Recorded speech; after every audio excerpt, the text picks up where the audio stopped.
एक तरफ भारत में कुछ लोग इस किताब को जलाते हैं और दूसरी तरफ कुछ लोग इसे हिंदू धर्म का सबसे पवित्र कानून मानते हैं। हमारे पिछले 2 एपिसोड्स में जब हमने मनुस्मृति के इतिहास और वर्ण व्यवस्था पर बात की तो कमेंट बॉक्स में एक बहस छिड़ गई, लेकिन सबसे ज्यादा सवाल एक ही विषय पर थे। महिलाओं के बारे में मनुस्मृति क्या कहती है। कुछ लोगों का दावा है कि मनुस्मृति ने महिलाओं को देवी का दर्जा दिया है, तो कुछ कहते हैं कि इसी किताब ने महिलाओं को गुलाम बनाकर रखा। लेकिन सच्चाई क्या है? क्या महर्षि मनु सच में महिला विरोधी थे, या फिर पिछले 2000 सालों में विदेशी आक्रमणकारियों और चालाक अनुवादकों ने जानबूझकर इस किताब के पन्नों में जर भर दिया? आज हम किसी की सुनी सुनाई बातों पर नहीं, बल्कि सीधे संस्कृत के मूल श्लोकों और ऐतिहासिक सबूतों के आधार पर बात करेंगे। आज जो सच सामने आएगा वो आपकी आंखें खोल देगा। नमस्कार दोस्तों, स्वागत है आपका हमारे चैनल सनातन विचार पर मनुस्मृति डिकोडेड सीरीज के इस तीसरे और सबसे विवादास्पद एपिसोड में आपका स्वागत है।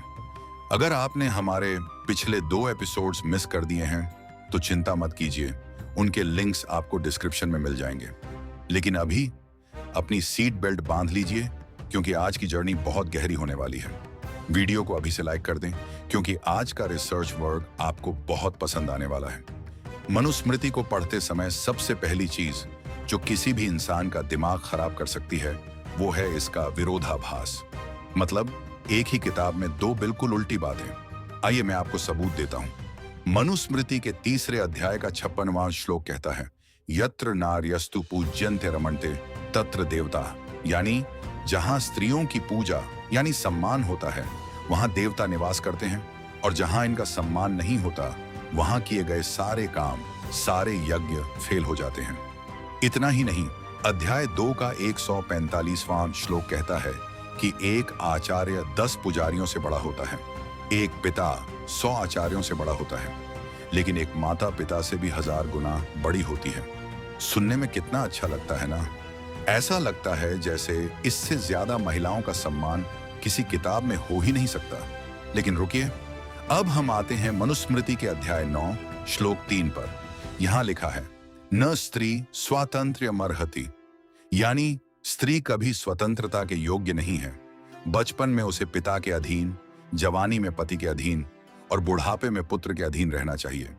इसके अलावा कई ऐसे श्लोक भी मिलते हैं जहां महिलाओं को शिक्षा से दूर रखने, उन्हें संपत्ति का अधिकार न देने और उन्हें केवल घर के कामों तक सीमित रखने की बात कही गई है। अब एक बहुत ही लॉजिकल सवाल उठता है, क्या महर्षि मनु जैसे महान विद्वान का दिमाग खराब था?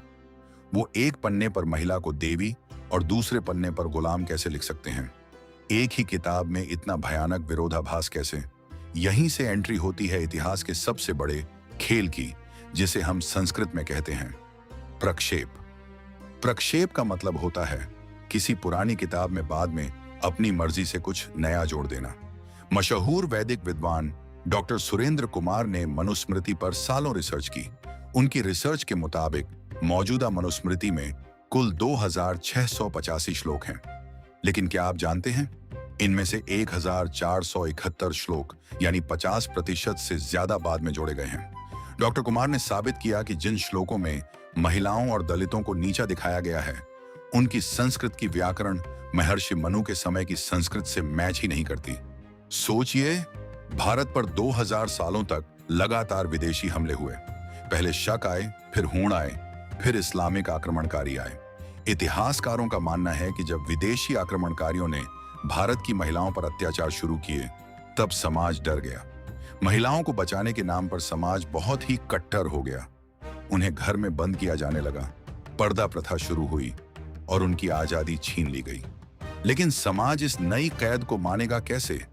इसका सबसे आसान तरीका था धर्म का डर।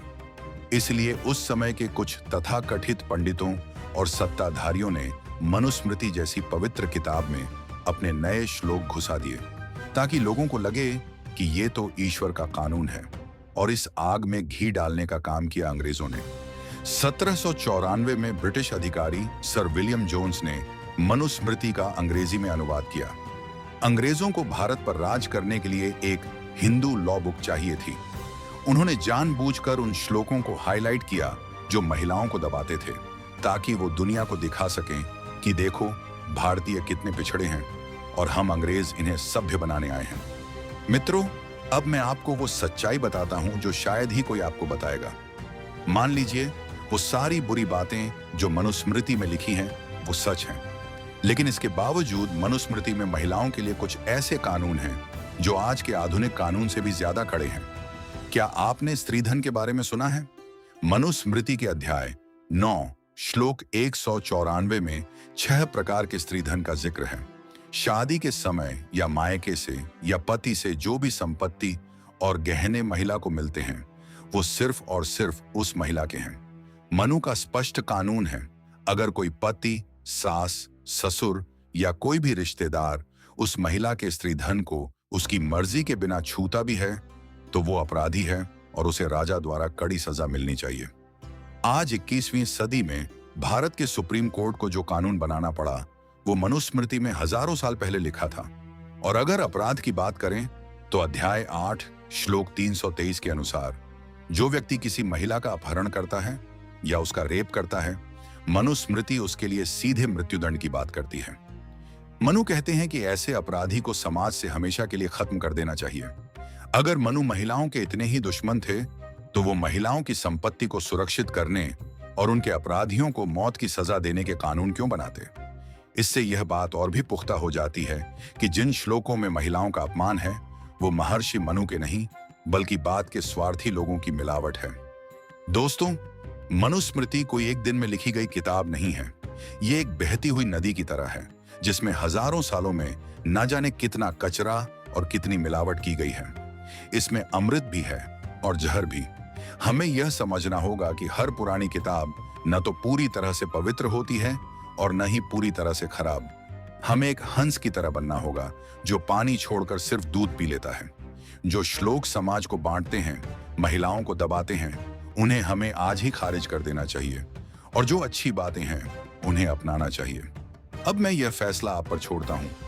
आज का वीडियो देखने के बाद आपको क्या लगता है? क्या मनुस्मृति सच में महर्षि मनु की मूल किताब है या फिर इसे बार बार रीराइट किया गया है? मुझे कमेंट बॉक्स में एक लंबा और डिटेल्ड जवाब चाहिए। मैं खुद हर एक कमेंट पढ़ूंगा और रिप्लाई करूंगा। साथियों, अगर आपको ये वीडियो पसंद आई तो इसे अपने दोस्तों और खासकर अपने परिवार के व्हाट्सएप ग्रुप्स में जरूर शेयर करें। हमारे अगले एपिसोड में हम एक बहुत ही डरावना और दिलचस्प इमेजिनेशन करेंगे। क्या होगा अगर 2024 के भारत में संविधान को हटाकर वापस मनुस्मृति लागू कर दी जाए? क्या हम सरवाइव कर पाएंगे? जानने के लिए स्क्रीन पर आ रहे वीडियो पर क्लिक करें। चैनल को सब्सक्राइब करना ना भूलें। मिलते हैं अगले वीडियो में। जय हिंद, जय सनातन।